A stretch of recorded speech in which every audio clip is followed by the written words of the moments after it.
The first of Queensland's mangoes are being picked from the trees for the season, but the dark cloud of COVID-19 still hangs over production.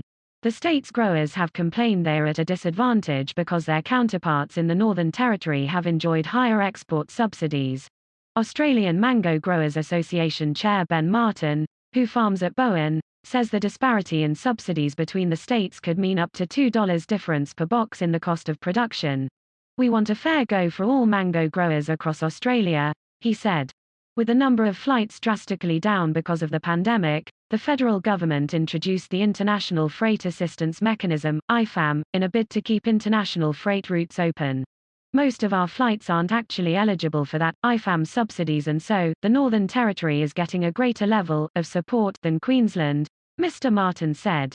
"There are a lot of restrictions on the flights going out, it's at a huge cost, and ultimately the grower bears that cost." The ABC contacted the Department of Trade but did not receive a response. Growers said a lack of access to export markets could lead to a glut on local supermarket shelves. While that might sound like good news for consumers, it could cause a crash in prices and make harvesting the fruit financially unviable for farmers. About 12% of the national crop is exported annually to key markets such as New Zealand, Hong Kong, Singapore and the United Arab Emirates. Growcom Policy and Advocacy Manager Richard Shannon said exports were vital in keeping the industry profitable. "The more markets we have access to, the more risk is reduced to the industry," Mr. Shannon said. "The more options growers have for markets, the better. It means we can seek out the best prices possible." While IFAM funding had been well received by the industry, Mr. Shannon said there was room to improve. "There have been mixed results in terms of growers being able to access those flights," he said.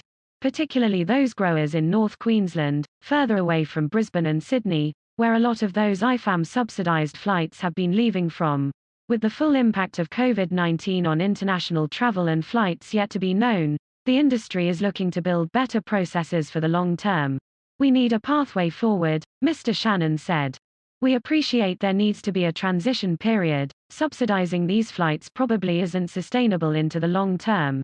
So we need to start working really hard for other ways for getting our produce overseas efficiently." Mr. Martin hoped the federal government would work with growers and peak body groups moving forward. "We need to develop sustainable market access and protocols into our exporting countries so we can weather the storms like COVID," he said. "If we can have a high-value market that we can put fruit into quite easily at a low cost, we can weather the extra $5, $6, $7 extra dollars a tray on freight.